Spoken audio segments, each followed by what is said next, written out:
The bullet in the chamber does not care about your optimism. It does not care about your horoscope, your prayer, or the fact that you survived the last trigger pull. In fact, the bullet has no memory, but you do, and that is exactly where the glitch begins. You believe that because you survived yesterday, you are destined to survive today. You believe the universe is writing a story with you as the protagonist, and that plot armor creates a mathematical impossibility called luck. Here is the cold reality that your brain is actively trying to hide from you right now. There is a statistical anomaly that occurs in the human mind just before a catastrophic failure. It is a surge of confidence, a sudden warm wash of certainty that everything will work out because it has to. This is not intuition. This is the sound of your survival instincts shutting down. By the time this recording ends, you will understand a secret regarding the architecture of your own decision-making process, a specific, terrifying variable that dictates why some men build empires and others vanish into the static. It is a secret that requires us to surgically remove the concept of hope from your cognitive machinery, because hope, in the context of probability, is a poison. Consider the man falling from a 50-story building. As he passes the 20th floor, he tells himself, "So far, so good." This is the architecture of your life. You are navigating a chaos system, the economy, relationships, traffic, health. And because you haven't hit the pavement yet, you assume you are flying. You are not flying. You are falling. You just haven't met the ground yet. We need to dissect the mechanism of the lucky streak. When a gambler at a roulette table wins 3 times in a row, his brain floods with dopamine. But not just dopamine. It triggers a specific region in the striatum that is responsible for pattern recognition. The brain screams, "I have found the code. I have hacked the system." He bets everything on the 4th spin. He loses. Why? Because the bullet has no memory. The wheel has no conscience. The previous 3 spins did not influence the 4th. They were independent events. But the human brain is biologically incapable of processing independent events. We are storytelling machines. We need cause and effect. If I win, it is because I am special. If I lose, it is because I was unlucky. This asymmetry is the first step into the abyss. Let me ask you something that should make your stomach turn. How much of your current stability, your job, your home, your relationship, is the result of deliberate strategy, and how much is simply the result of you not having been hit by a random catastrophe yet? If you cannot answer that with a mathematical certainty, you are already in the danger zone. We call this survivorship bias, but that term is too clinical, too safe. Let's call it the graveyard silence. You look at the billionaires, the lottery winners, the rock stars, and you say, they took risks and it paid off. Therefore, risk pays off. You are looking at the 1% who survived the minefield. You are not hearing from the 99% who stepped on the mine in the first step. They are silent. They are dead. They are bankrupt.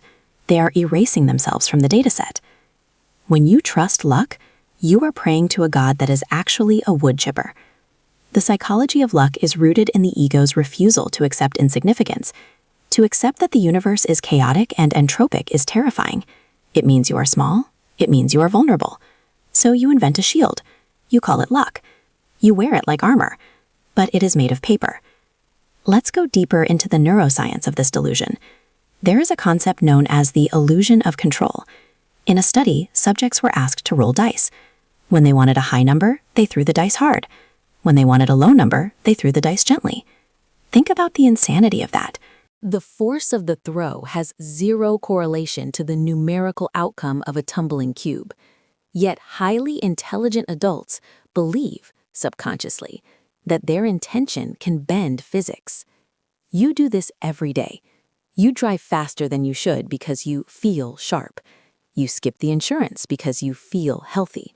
You invest in a volatile market because you feel it's due for a correction. You are throwing the dice gently and expecting the universe to bow. Here is the pattern interrupt.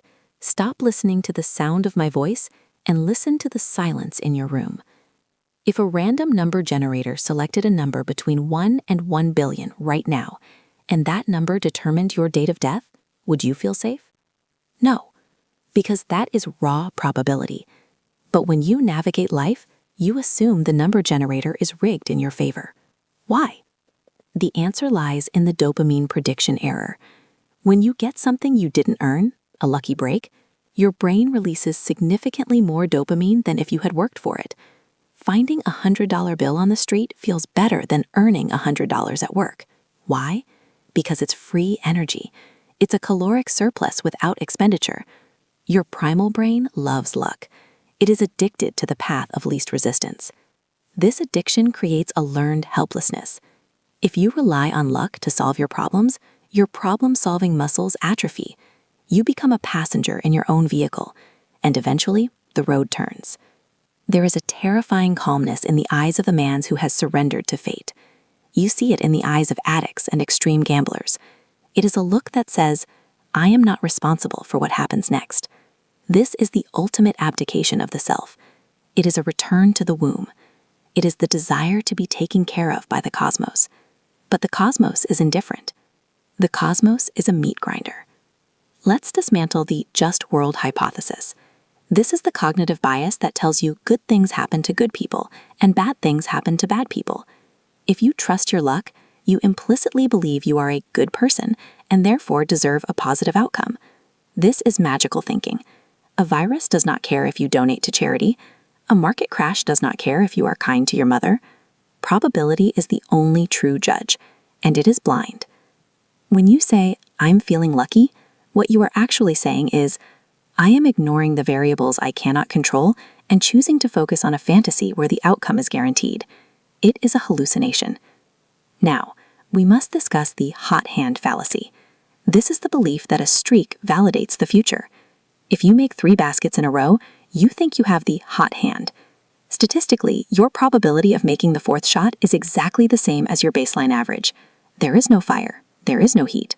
There is only regression to the mean. Regression to the mean is the reaper. It is the inescapable gravity that pulls everything back to the average. If you have been exceptionally lucky for 5 years, you are not blessed. You are a statistical outlier, and the universe hates outliers. It will correct you, and the correction will be violent. Think of a time you narrowly avoided an accident. Maybe you dropped a glass and caught it before it hit the floor. You laughed. You felt like a ninja. That was a warning. That was the system showing you its jagged edges. Next time, the glass breaks. Next time, the car doesn't stop. Next time, the tumor is malignant. The danger of trusting luck is that it masks the rot. It allows you to build a life on a foundation of sand. You neglect the structural integrity of your finances, your health, your relationships, because things always work out, until they don't. And when the collapse comes, it is total, because you have no contingency. You have no safety net. You only had luck. There is a psychological state known as risk homeostasis. It suggests that humans have a set L of risk they are comfortable with. If we feel too safe, we manufacture danger. If we feel too lucky, we push our luck. This is why safety features in cars sometimes lead to more accidents. The driver feels safer, so they drive more recklessly. Your belief in your own luck is the ultimate safety feature. It makes you reckless, it makes you blind. We need to talk about the near-miss effect. In gambling, when the slot machine shows 2 cherries and a lemon, your brain registers that not as a loss, but as a near win. It stimulates the same reward centers as a victory. It tells you to keep going. You were so close. Life is full of near misses. You almost got caught. You almost went broke. You almost lost her. Your brain interprets these as victories. It validates your strategy. But they are not victories. They are data points indicating that you are standing too close to the edge. Every time you survive a risk you shouldn't have taken, you are training your brain to take bigger risks. You are conditioning yourself for catastrophe. Look at the screen, or look at the wall. It doesn't matter. Just look at the stability of the physical world around you.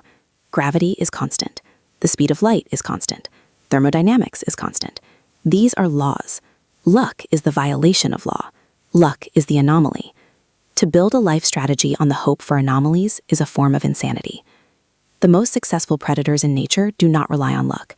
The shark does not hope a seal swims by. The shark patrols. The shark senses electrical impulses. The shark calculates energy expenditure versus caloric intake. The shark is a biological algorithm of certainty. You are acting like a jellyfish, drifting in the current, hoping you don't wash up on the sand. We must address the concept of serendipity versus blind luck.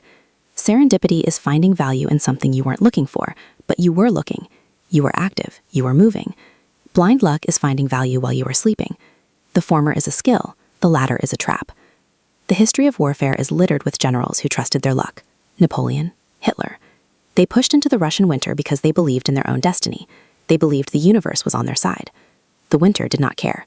The cold did not care. The geography was the reality. They died because they mistook a streak of victories for a divine mandate. You are doing the same thing. You are invading Russia in the winter because you had a good summer. Let's strip away the romance. What is bad luck? Bad luck is simply the intersection of preparation and reality, where preparation was zero. If you don't maintain your car and it breaks down, that is not bad luck. That is inevitable entropy. If you don't save money and lose your job, that is not bad luck. That is a lack of buffer. The more you call things bad luck, the more you absolve yourself of responsibility. It wasn't my fault, it was bad luck. This phrase is the anesthetic of the mediocre. It dulls the pain of failure so you don't have to learn from it. If it was luck, you can't fix it. If it was you, you have to change. And the ego hates change. Here is the pattern interrupt. Imagine a revolver with 1,000,000 chambers and only one bullet. You pull the trigger every second of every day. Click, click, click. Eventually, the math catches up. Do you hear the clicking? That is the sound of time passing. The zygomic effect dictates that the human mind remembers unfinished tasks better than finished ones. Your life is an unfinished task. The open loop is your potential. But trusting luck closes the loop prematurely. It says, I don't need to work on this. Fate will handle it. It kills the tension that drives progress. We must adopt a new operating system. We must replace luck with probability management. High-functioning individuals, and I mean the ones who sustain success over decades, not the flash-in-the-pan viral anomalies, are paranoid.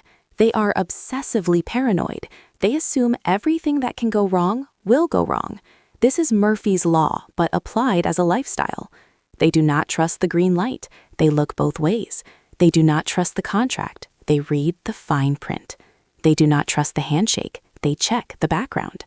This sounds exhausting. It is, but it is the price of agency. When you remove luck from your vocabulary, the world becomes colder, but it becomes clearer. The fog lifts. You see the machinery. You see the gears. You realize that you can manipulate the gears. If you believe in luck, you are a gambler. If you do not believe in luck, you are the house, and the house always wins. Why does the house always win? Because the house has the edge. The edge is a mathematical advantage that ensures, over a long enough timeline, the probability tilts in their favor. You need to build an edge. Your skills, your network, your health, your discipline. These are the bricks of the house. Luck is the termite that eats the foundation. Let's talk about the black swan. A black swan event is an unpredictable, rare event with extreme consequences. A market crash, a pandemic, a lottery win. People obsessed with luck are constantly waiting for the positive black swan and ignoring the existence of the negative black swan. But here is the twist. You can position yourself to benefit from positive randomness without trusting it. This is called convexity. It means you arrange your life so that if you lose a little, but if you win a lot. This is not luck. This is structural engineering of your fate. Most people live with concavity. If they win a little, a paycheck. If they lose everything, bankruptcy, ruin. This is a fragile existence. You are one bad roll away from zero. The psychological warning here is urgent. If you are currently feeling comfortable, feeling like you're on a roll, stop immediately. Freeze. Audit your position. Where are you exposed? Where is the hidden risk? The comfort you feel is the pre-shock of the ambush. In the jungle, silence is not peace. Silence means the predator is watching. Your streak of good luck is the silence. Let's analyze the locus of control. People with an external locus of control believe life happens to them. These are the luck trusters. They are prone to depression, anxiety, and learned helplessness. People with an internal locus of control believe they make life happen. They are resilient. They are healthier. They live longer. By trusting luck, you are shifting your locus of control outward. You are giving the keys of your mind to a ghost. You are saying, I am not the captain. I am cargo. Cargo gets thrown overboard when the storm hits. There is a horrifying symmetry to the universe. Creation and destruction. Order and chaos. Luck is an attempt to impose a narrative on chaos without creating order. It is a shortcut, and there are no shortcuts through the dark forest. You must become an actuary of your own existence. An actuary does not hope. An actuary calculates. What are the odds of your current relationship surviving the next 5 years based on your current behavior? What are the odds of your career existing in 10 years with the rise of AI? Stop hoping. Start calculating. The moment you start calculating, the fear arrives. Good. Let the fear in. The fear is a signal. The fear is telling you where the holes are in your boat. Luck tells you the boat is unsinkable. The fear tells you to grab a bucket. Embrace the fear. It is the only thing that is real.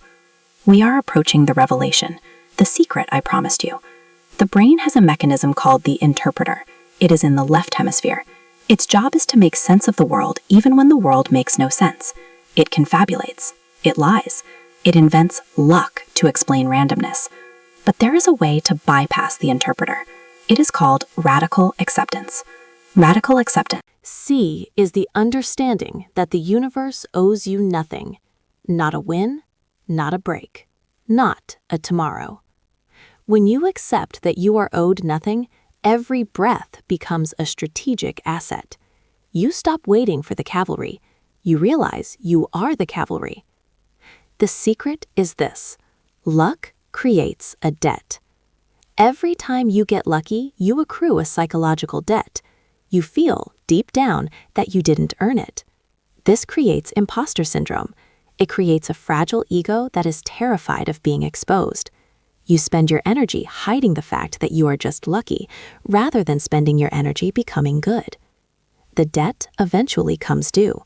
When the luck runs out, and it mathematically must, you are left with no skills, no resilience, and a crushing sense of fraudulence.